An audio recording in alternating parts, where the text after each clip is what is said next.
সরকার গঠনের পর প্রথমবারের মতো সিলেটে প্রধানমন্ত্রী। সুরমার মেয়ে স্ত্রী ডাক্তার জুবাইদা রহমানকে সঙ্গে নিয়ে সকালে আকাশপথে পুণ্যভূমি সিলেটে পৌঁছান তারেক রহমান। বৈরী আবহাওয়ার মধ্যেই সেখান থেকে নিজ বাসে রওনা হন শহরের উদ্দেশ্যে।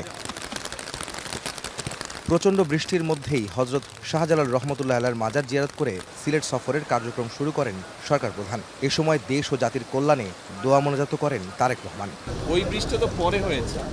পরে শহরের সুরমা নদীর পাড়ে চাঁদনী ঘাটে যান সরকার প্রধান। জলাবদ্ধতা নিরসনে সুরমা নদীর উভয় পাড়ে বন্যা প্রতিরোধী অবকাঠামো প্রকল্প সহ বেশ কিছু প্রকল্পের উদ্বোধন করেন প্রধানমন্ত্রী।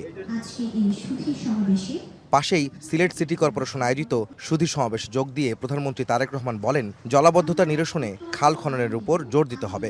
নদী বা খালে পলিথিন বর্জ্য না ফেলতেও সবার প্রতি আহ্বান জানান তারেক রহমান। বিভিন্ন প্রকল্প বাস্তবায়নের পরিকল্পনার কথা জানান তিনি। জলাবদ্ধতাও যাতে না হয়, মানুষেরও কষ্ট না হয়, সেটি কৃষির সুবিধার জন্যই হোক, পানিটিকে মানুষের ব্যবহারের সুবিধার জন্যই হোক, আমরা খালগুলো খনন করতে চাচ্ছি দেশে। শুধু সিলেট সিটি কর্পোরেশন নয়, এই বিষয়টি আমি সকল সিটি কর্পোরেশনকে অনুরোধ করব, আপনারা যদি অন্তত আপনাদের এলাকায় সিটি কর্পোরেশনের ভিতরে যে সকল স্কুল আছে সেই স্কুলগুলোতে যদি আপনারা কোনো উদ্যোগ নিয়ে বাচ্চাদেরকে এই বিষয়গুলোতে সচেতন করতে পারেন, তাহলে আমরা ধীরে ধীরে এই কাজটি শুরু করতে পারবো, যে পরিবেশকে আমরা আস্তে আস্তে ঠিক করে আনতে পারবো।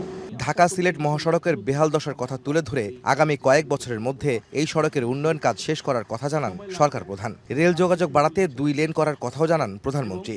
আগামী কয়েক বছরের মধ্যে আমরা এটা ইনশাআল্লাহ শেষ করতে পারবো, এবং তার ফলে যেটা হবে, মানুষের যাতায়াতে ঢাকা টু সিলেট, সিলেট টু ঢাকা যাতায়াত, বাই রোড যাতায়াতের এত কষ্ট মানুষকে ইনশাআল্লাহ ভোগ করতে হবে না। অবশ্যই রাস্তার উন্নয়ন, আমরা রাস্তার ক্ষেত্রে যোগাযোগ ব্যবস্থা উন্নয়ন করব, কিন্তু রেলটাকে আমরা ডেভেলপ করতে চাই।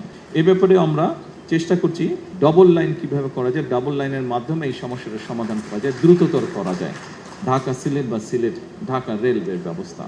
বর্তমান সরকারের বয়স খুব কম সময় হলেও প্রতিশ্রুতি বাস্তবায়নে ইতিমধ্যে কাজ শুরু হয়েছে জানিয়ে প্রধানমন্ত্রী তারেক রহমান দেশবাসীকে সরকারের ওপর আস্থা রাখার আহ্বান জানান। 2.5 মাস বয়সে একটি শিশু কিন্তু হাঁটতে পারে না। শিশুটাকে হাঁটতে হলে আরো কিছুদিন অপেক্ষা করতে হয়। বর্তমান সরকারের বয়স 2.5 মাসের মতন।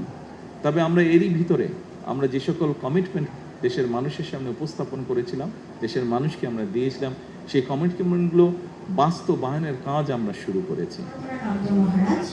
নির্বাচনী প্রতিশ্রুতি বাস্তবায়নের সরকার গঠনের পর থেকে দেশের এ প্রান্ত থেকে ও প্রান্তে ছুটে বেড়াচ্ছেন প্রধানমন্ত্রী তারেক রহমান। তারই ধারাবাহিকতা এবার সিলেটে সরকার প্রধান। বন্যা প্রতিরোধী অবকাঠামো প্রকল্প সহ বেশ কয়েকটি প্রকল্প এই সিলেটে উদ্বোধন করেছেন সরকার প্রধান। তিনি বলছেন, জনগণকে সঙ্গে নিয়েই তার প্রতিটি অঙ্গীকার বাস্তবায়ন করতে চান তিনি। তাই প্রত্যেকের সহযোগিতা কামনা করেন প্রধানমন্ত্রী তারেক রহমান। এরপর সেখান থেকে বেরিয়ে সদর উপজেলার কাশীপুর ইউনিয়নের বাইশা নদী পুনর্খনন কার্যক্রম উদ্বোধন করেন প্রধানমন্ত্রী তারেক রহমান। এখন তো বর্ষা শুরু হয়ে গেছে, এবছর তো আর শেষ হবে না, কিন্তু এই বছর নভেম্বর থেকে আবার আমরা খাল খনন শুরু করব, শুকনা মৌসুমটা শুরু হলে। আহমেদ সালেহীন, সময় সংবাদ, সিলেট। 23 কিলোমিটার খাল সম্পূর্ণভাবে আমরা পুনর্খনন করব।